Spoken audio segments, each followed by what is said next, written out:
오늘 아침 우리에게 주시는 하나님의 말씀을 봉독하겠습니다. 신약 성경 누가복음 10장 30절로 37절에 있는 말씀입니다. 누가복음 10장입니다. 신약 성경 110면이 되겠습니다.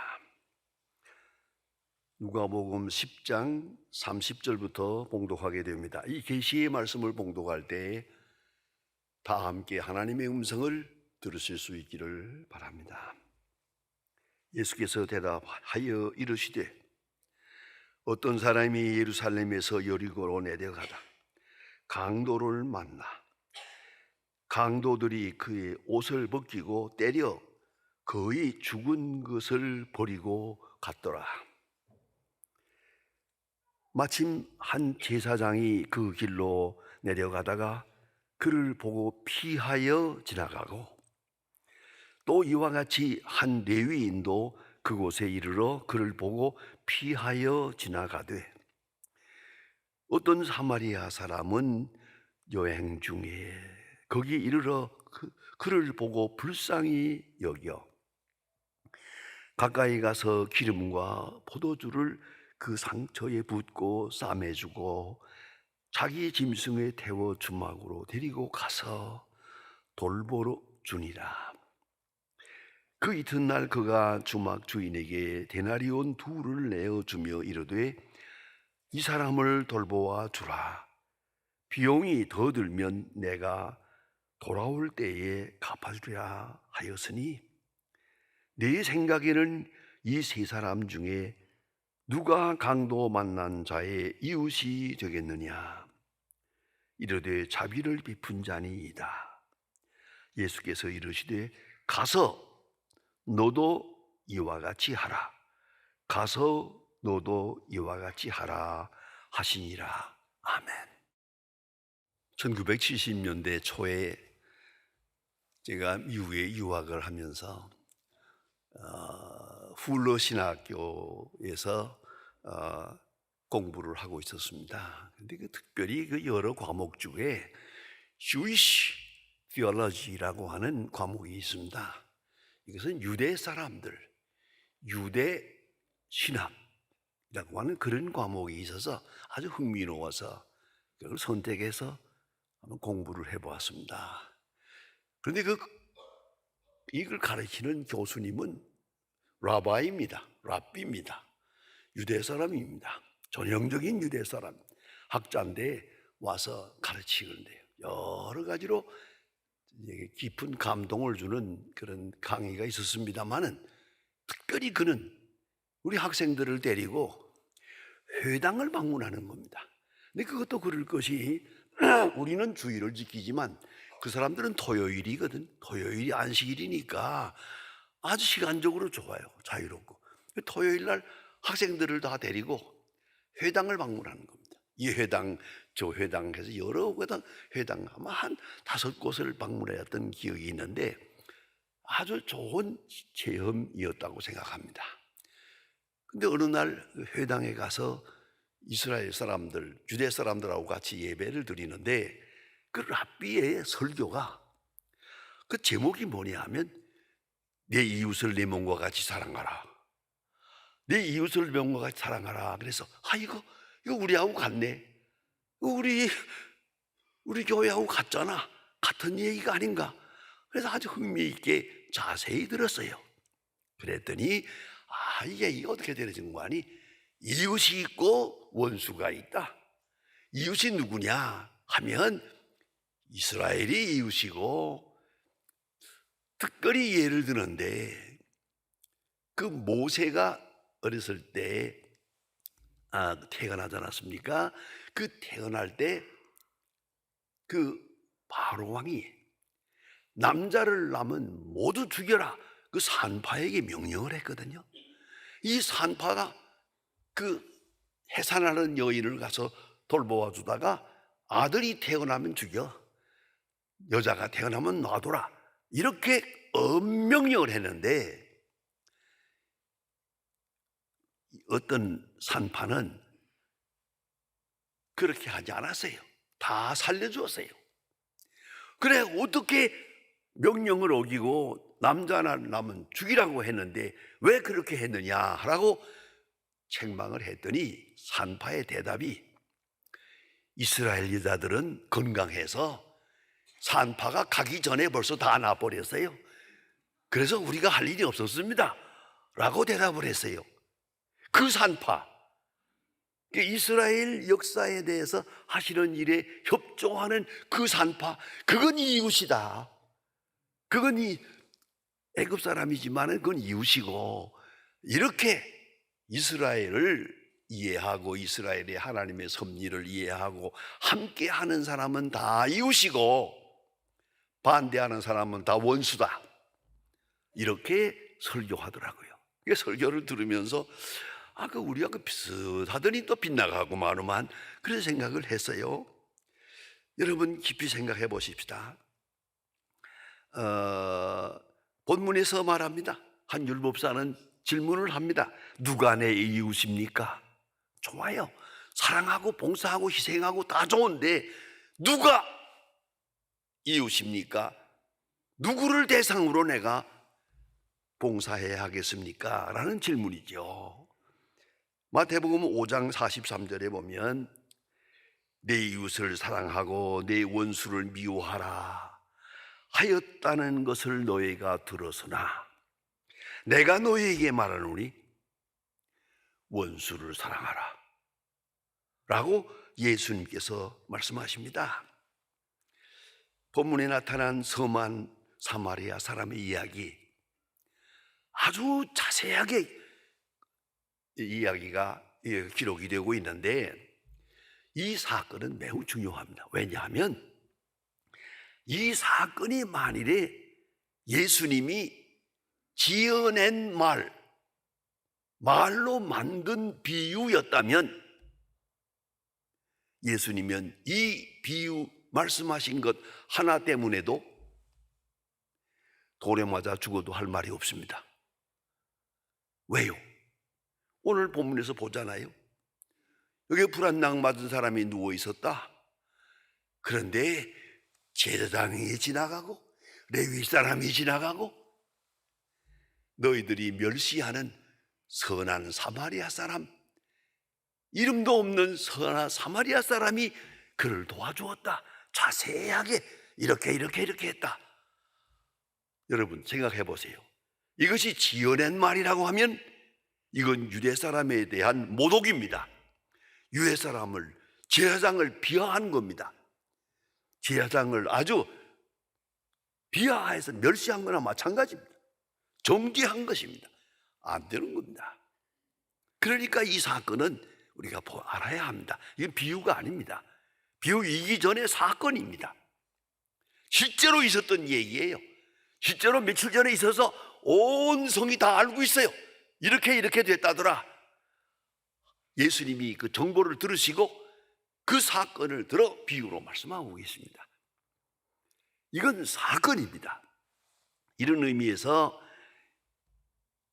생생한 역사적 사건을 소재로 해서 예수님께서 우리가 살아야 할 도리를 여기서 말씀하고 있습니다. 예수님께서 강도 만난 사건 자세하게 들으셨던 것 같아요. 또 모든 사람들 다 알고 있어요 벌써. 그런 중에 이것을 소재로 예수님께서 말씀하시기를 이웃을 사랑하라.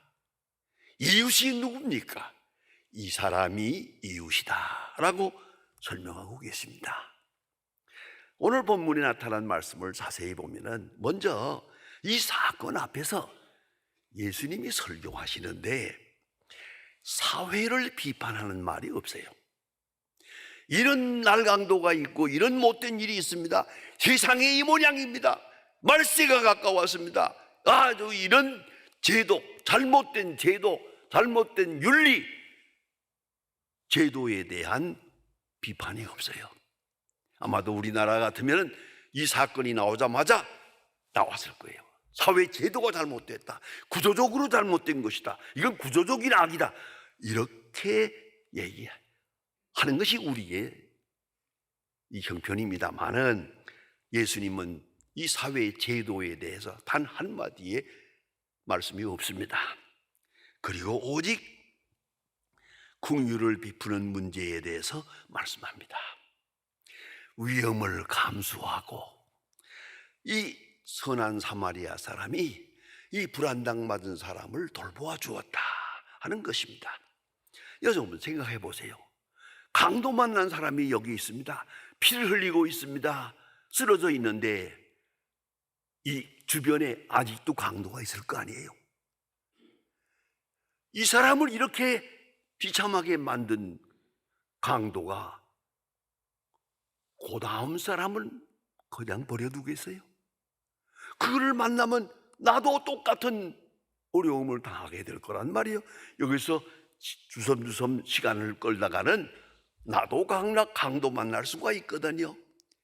그런 거로 이런 일을 당했다면 빨리 피해야지요. 나부터 먼저 살아야 갔으니까. 그것이 일반 상식이거든요.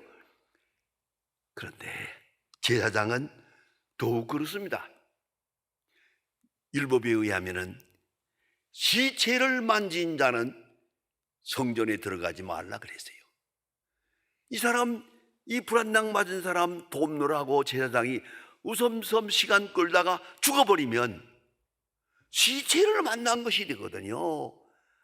그러면 24반년에 그게 1년에 한 번 돌아오는 제사장의 직분을 감당할 수 있는 시간인데, 성전에 올라가는 길인데 시체를 만지면은 그 모처럼 제사장 직분을 감당해야 될 그 일을, 그 기회를 놓치고 마는 거예요. 그러니까 이 죽어가는 사람을 도울 수가 없었어요. 레위 사람은 레위 사람대로 그 성전을 위해서 봉사하는 사람이거든요. 이 시체를 만지고 이렇게 부정해지면은 내가 하나님의 일을 해야 되겠는데, 성전을 봉사하는 큰 일을 해야 되겠는데, 큰 일 하기 위해서 작은 일은 버린 거예요. 이렇게 해서 두 사람 다 외면하고 말았어요. 그런데 이 선한 사마리아 사람은 생각합니다. 그 문제가 좀 다릅니다. 이 제사장과 레위 사람은 이 사람을 돕다가는 내게 어떠한 화가 올까 손익계산을 한 거예요. 이 사람을 돕다가는 내가 어떻게 될까, 나를 먼저 생각한 거예요. 그 도울 수가 없었어요. 어쩌면 합리적인 얘기가 될 수 있어요. 그러나 선한 사마리아 사람은 그것이 아닙니다. 내가 이 사람을 돕지 않으면 이 사람이 어떻게 될까? 이 사람이 어떻게 될까? 그건 죽는 거죠. 그래서 모든 위험 돌아보지 않고 정성을 다해서 이 불안당받은 사람을 돌보았다. 다시 말합니다. 내가 이 사람을 지금 돕지 않으면 이 사람이 어떻게 될까? 이 사람 편에서 문제를 생각해야 한다는 것이죠. 뿐만 아니라 이 사람은 아주 책임을 지고 책임을 졌어요. 하룻밤 돌보아주고, 가던 여행이 일이 있어서 사업상으로 가면서 또 돈을 주고, 돈이 부비가 더 들거든 내가 돌아올 때 갚아줄 거요. 책임을 지는 거죠. 후속 결과까지 책임지는 이 아름다운 선행이 오늘 본문에 기록되어 있습니다. 여러분, 이 깊이 생각해야 합니다. 중국에 홍수가 났어요. 많은 사람이 홍수에 떠내려가고 희생이 되는데, 마침 선교사 한 사람이 지나가다가 떠내려가는 사람을 붙들고 구제해 줘서 죽을 뻔하고 살았어요. 너무 감사해서 외국 사람인 선교사를 붙들고 당신의 이름을 말해주세요, 내가 일생 동안 은혜를 갚겠습니다, 이런 얘기하니까 그 선교사가 빙그레 웃으면서 성경에 선한 사마리아 사람의 이름이 없어, 그런 거로 나도 이름을 말씀드릴 수 없습니다. 그리고 훌쩍 떠났다고. 이게 선행이에요. 그걸 깊이 생각해야 합니다. 이 사람은 하등의 대가를 원하지 않았어요. 뭐 알아주고 뭐라고 그것도 없어요. 다만 이웃, 오늘 이 어려움을 당한 이웃이 필요한 것을 위하여 봉사한 것이에요. 제사장은 자기 일을 생각했지요. 레위 사람들은 자기 직분을 생각했지요. 그러나 선한 사마리아 사람은 오직 이 사람만을 생각해서 정성을 다했단 말이에요.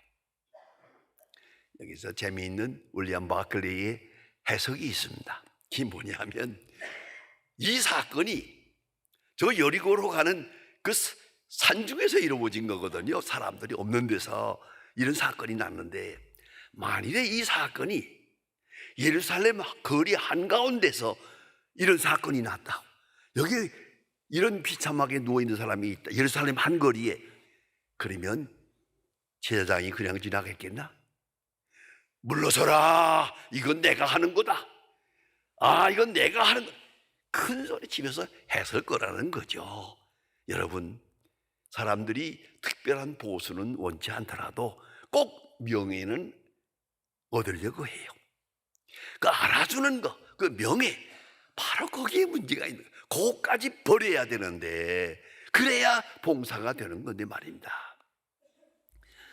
무슨 얘기입니다마는 신학대학 총장님하고 언젠가 한번 식사를 한 일이 있었어요. 그래서 그때 마침 찬송을 부르고 식사를 했는데, 부름받아 나서는 몸 찬송을 불렀어요. 그 찬송 부른 다음에 그 총장님이 나에게 하는 말이, 목사님, 난 이 찬송 부를 때 저거 3절을 안 불러요. 왜요? 그러니까 이름 없이 빛도 없이, 그거 마음에 안 들어. 봉사하는 거 이름도 없이 빛도 없이 난 그거 못해요 그러더라고. 그래서 내가 성경 다시 봐야겠구만. 여러분, 이름도 없이 빛도 없이, 얼마나 아름다운, 그것이 진짜인데, 이름도 없이 빛도 없이 그런 선행, 이것을 주님은 원하고 계시단 말입니다. 여러분, 꼭 잊지 말아야 합니다. 제가 잘 아는 장로님이 계십니다. 박건식 장로님이라고 하는 분인데, 세브란스 제2회 졸업생입니다. 그리고 한평생 환자를 돌보았습니다. 환자와 함께 살았습니다. 그리고 70세가 돼서 병원에서 은퇴했습니다. 대외 저쪽 무이촌에, 포천에 있는 무이촌에 가서 조그만 집을 하나 얻어가지고 거기서 다시 또 병원을 해요. 제가 방문했어요. 아니, 한평생 환자를 돌보고 저 냄새 나는 거, 저 아프다고 하는 소리를 들어야 하고, 그 어려움이 많았는데 한평생, 이제 은퇴했으면 그만하지, 뭐 들어 여기다 또 병원을 만들어 가지고 환자를 만나십니까? 박헌식 장로님 대답합니다. 아니야, 그건 자네가 몰라서 그래. 나는 환자와 더불어 얘기할 때가 제일 행복해. 내가 무슨 능력이 있는 것도 아니고, 내가 죽을 사람을 살리는 것도 아니야, 꼭 고치는 것도 아닌데, 그래도 내게 오면 병이 날 거라고 기대하고 와서 만나주는데, 내가 크게 도움은 못 주지만은 환자와 더불어 만났을 때가 제일 행복해. 왜요? 저 사람에게 내가 필요하니까, 내 도움이 필요하니까. 여러분, 이것이 이웃입니다. 이웃이 누굽니까? 내 도움을 필요로 하는 자. 내가 가진 돈이 필요하죠. 내가 가진 지식이 필요하죠. 내가 가진 위로가 필요하죠. 나의 도움을 필요로 하는 그 누구, 이름도 없이 빛도 없이, 이 사람을 만날 때 오늘 예수님 말씀이 너도 이와 같이 하라, 그러면 구원을 얻으리라. 이웃을 찾아야 됩니다. 이웃이 누굽니까? 예수님께서 어떤 날은 혼자서 그 많은 사람들 속에서 빠져나와서 38년 된 환자를 만납니다. 38년 된 환자, 얼마나 오랫동안 고생한 사람입니까? 그에게 묻기를 내가 낫고자 하느냐? 물론이지요. 그런데 낫고자 하느냐 물을 때 예, 낫고자 합니다라고 대답을 못했어요. 물 이동할 때 나를 한번 들어가게 해주세요. 살든지 죽든지 한번 먼저 들어가고 싶습니다. 이런 어리석은 미신에 매여 있는 사람인데 예수님 그를 만납니다. 절기에 올라가셨다가 많은 사람들이 있는데 다 마다하지 않고 38년 동안 가장 고독하게 누워있는 저 사람을 찾아갑니다. 이웃으로 말입니다. 이게 참 이웃입니다. 여기 엄청난 진리가 있습니다. 아주 진리가 숨어 있습니다. 여러분 이렇게 한번 생각해 보실까요? 이 불안당 받은 사람이 유대 사람이거든요. 성전에 왔다가 가는 길이니까 유대 사람이라고 전제할 때 유대 사람이 여기 누웠는데 사마리아 사람이 와서 도와준다고 이럴 때 이 사람이 조금 상처를 입었으면 가령 다리를 다쳤다든가 손을 다쳤다든가 조금 상처를 입은 사람이면 사마리아 사람이 와서 돕겠다고 하면 이 부정한 것 물러가라 그랬을 거예요. 그랬을 거예요. 그렇지 않습니까? 유대 사람들은 그 사마리아 사람하고 상종하지는 않습니다. 사마리아 땅을 지나가지도 않습니다. 그렇게 천하게 여기는 사람들인데 꼼짝 못하고 사마리아 사람의 봉사를 받아들였어요. 감사함으로 받아들였어요. 이게 뭘 말하는 겁니까? 고난이, 환난이 이렇게 아름다운 인간관계를 만들었어요. 이웃을 만들었어요. 이 이웃이 누굽니까? 여러분 잘난 사람, 똑똑한 사람, 한참 잘 나가는 사람 한번 맞아요. 악수 한 번도 못합니다. 이거네요. 어려운 사람, 병든 사람, 고난 나가는 사람, 도저히 인간의 방법으로는 길이 없는 사람, 요새 말로 구제불능한 사람, 아니 그리고 도움을 청할 만한 그만큼의 능력도 없는 사람, 그 사람을 찾아가는 것, 그 사람이 내 이웃입니다. 이 고난이, 큰 고난이 이 교만한 유대 사람과 천한 사마리아 사람이 이웃이 되게 만들었습니다. 이것은 고난이 만든 작품입니다. 오늘도 보세요. 세상에 환난과 고난이 너무 벅차게 많습니다. 그러나 여기서 원리를 깨달아야 합니다. 이 모든 고난 속에서 하나님은 우리로 하여금 참 이웃을 만나게 하십니다. 참 이웃 관계를 만들어 가십니다. 참 사람을 만나고 참 겸손을 만나고 참 진실을 만나고 참 선행을 행할 수 있도록 은총적 기회를 주시는 겁니다. 은총적 기회. 내가 고난당하는 것도 기회요. 다른 사람이 고난당하는 걸 보는 것도 기회요. 그를 만날 수 있다는 건 큰 기회입니다. 아무에게나 있는 게 아닙니다. 여러분, 선한 사마리아 사람의 모습을 보면서 깊이 생각하세요. 내 이웃이 누굽니까? 내가 이웃을 거절했습니다. 그러므로 나는 고독합니다. 이웃됨을 상실했습니다. 그러므로 내 존재마저 흔들립니다. 신앙마저 흔들립니다. 내가 그리스도의 사람으로서 하나의 이름 없는 선한 사마리아 사람이 될 때, 그리고 참 이웃을 만날 때 그 속에서 하나님의 영광을 찬양하게 되고 하나님의 능력을 체험하게 될 것입니다. 이 프로그램은 여러분의 미디어 선교 후원으로 제작되었습니다. 선교는 사명, 후원은 동역. 당신도 복음을 전할 수 있습니다. 선교 후원 02-6333-1003번